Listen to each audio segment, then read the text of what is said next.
What's good, y'all? It's your boy Mike with Blunts and Beast, and today I want to talk to y'all about the different kinds of rarities found in the Yu-Gi-Oh trading card game today. Now, I know this is a subject of confusion for a lot of players out there, but don't worry, I'm here to help y'all identify these. So without further ado, let's get to it. Alright, now the first rarity I want to talk to y'all about real quick is common.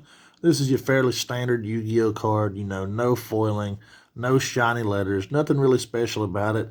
The only type of rarity you may see out of these is in most core sets, there is at least one or two short print of them, but overall, not hard to find. You're going to end up with a lot of these in bulk, so yeah, nothing special there.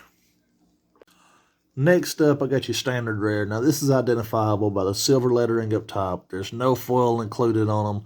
Really, the only difference is between these and the common is the silver lettering and a little bit more scarcity. We used to get one per pack, but you don't see that anymore. They switched it up, and now you only see these in the side sets, kind of like the King's Court that we just got recently. Moving on to our first example of foiling, we have the super rare here. Now, as you can see, you have the hollow foil on it. Looks really pretty. There's no type of special lettering on it. This actually replaced the rare in recent sets. You're guaranteed one of these per pack. So unless it's really a card that's meta defining, like helping out a lot of top decks right now, they're not really worth a whole lot, but they're still cool to have in a collection. Next up, we have Ultra Rare. Now, as you can see, this is a really pretty card. You have your foiling right here in the picture itself, making it really stand out, plus foiling on the level and foiling on the attribute with gold lettering across the top. Now, this stands out from super and normal rare like big time. I love these cards. This is where they normally start to get a little bit more sought after depending on the card, but for the most part, they're still within budget of most players without being extremely expensive and unattainable. Now what we have here is called an ultimate rare. These are really beautiful ass cards. At first glance, it looks a lot like the ultra rare. The biggest difference is you can see the hollow on the border right here, and the hollow foil itself is a lot darker. Now this is one of the most sought after rarities that there is. And a lot of the cards that are this rarity are really expensive because they come in either older packs where they were really hard to find, or they come in a newer OTS pack. Now moving on, we have secret rare. Now, these are really beautiful, shiny ass cards. Like the biggest way you tell a secret rare is the pixelated designs that come diagonally across there. It give this card an extra shine along with the silver lettering. Really beautiful. It's really hard to mix this up with any other kind of rarity. You pull one of these, you know exactly what you've got. You're only guaranteed 2 of these per box. They're definitely rarer than what the ultras are, but not quite as rare as the ultimate rares. Very similar to the secret rare, we have the prismatic secret rare. Now it looks very, very similar. The biggest difference is where the pixels on those secret rares run diagonal. These run horizontal and vertical. So when you turn it into the light here, you see these like cross-shaped lines right here. Really beautiful. Gives it this prismatic effect that really stands out. Now these don't really appear in the main core sets they have, but they're mainly saved for your special side sets. Really beautiful cards. Like, love pulling these. Now, the next rarity I have for y'all is called Parallel Rare. The first form of Parallel Rare we have here is Starfoil. As you can tell, covered in stars all over the card. Like, you move them in the light, you can see this clearly. Really beautiful effect they have on these cards. I love the shit out of them. Next up, we have the Mosaic Parallel Rare. Now, this one's more identifiable by the square pixels all over it as you move them in the light. Same type of deal, coated foiling on top. Looks really good. The last of which is called Shatterfoil. This one's identifiable, but it looks like shards of glass all over the top of the card.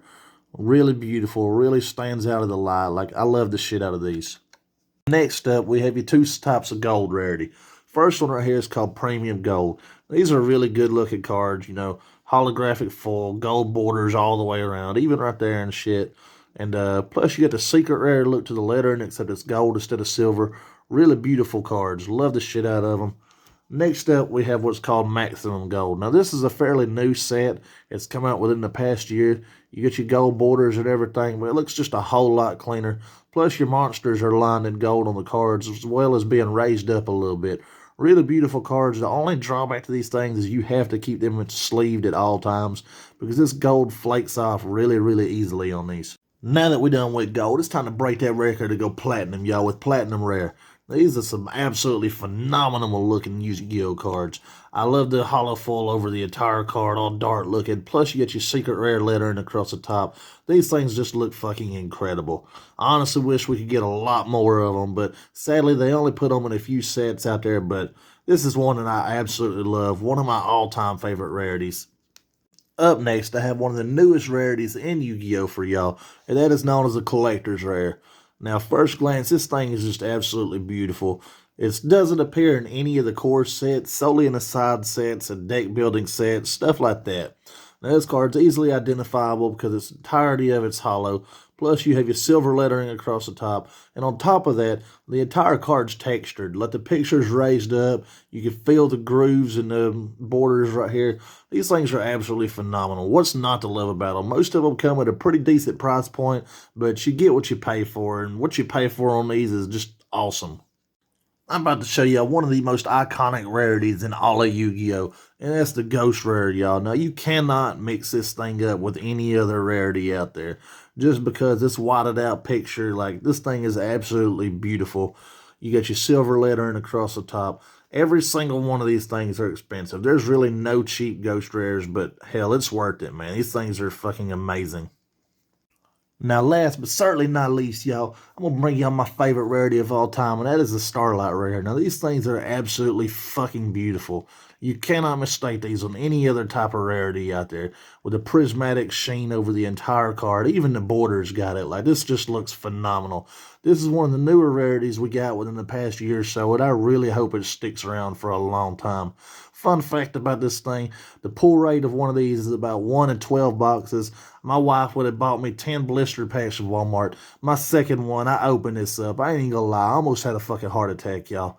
Like, I was shaking. And let me tell you, you know as soon as you open a pack that you pulled one of these because it just glows from around the other cards. You ain't even got to make it to it. These things are absolutely incredible. You're not going to find any type of Starlight Rare for cheap. With something that looks this great, a price tag is expected. Well, that wraps it up for today's video, y'all. I hope y'all really enjoyed this shit as much as I enjoy making it. Hopefully, y'all learned a little bit about these rarities, how to tell them apart and shit to make it better for new players coming into the game and for collectors alike. So, as always, hit that like button, hit that subscribe button, and I hope y'all motherfuckers have a good day. Later, y'all.